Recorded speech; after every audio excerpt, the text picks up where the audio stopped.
আচ্ছা, আপনারা কি জানেন পেঁপেকে বলা হয় ম্যাজিক্যাল ফ্রুট?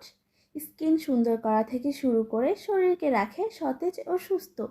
চলুন আজ জেনে নেই এই ফলের ইতিহাস।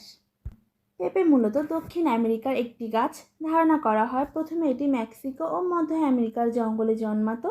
সেখান থেকে মানুষ ধীরে ধীরে এর চাষ শুরু করে, কারণ এর ফল শুধু মিষ্টি আর সুস্বাদু নয়, ভিটামিন ও পুষ্টিগুণে ভরপুর। 1600 শতকে স্প্যানিশ ও পর্তুগিজ নাবিকেরা সমুদ্রপথে ভ্রমণ করার সময় পেঁপে গাছকে ইউরোপ, আফ্রিকা আর এশিয়ার বিভিন্ন দেশে নিয়ে যায়। তখন থেকেই পেঁপে পৃথিবীর নানা প্রান্তে ছড়িয়ে পড়ে। এখন পেঁপে শুধু একটি ফল নয়, অনেক দেশের মানুষের প্রিয় খাবার ও ঔষধি গাছ হিসেবেও পরিচিত। পাতায়, বীজে আর ফলে আছে নানা স্বাস্থ্যগুণ। ভিডিওটি কেমন লেগেছে নিশ্চয়ই কমেন্টে জানাবেন। Thanks for watching. Keep supporting me. Subscribe my YouTube channel.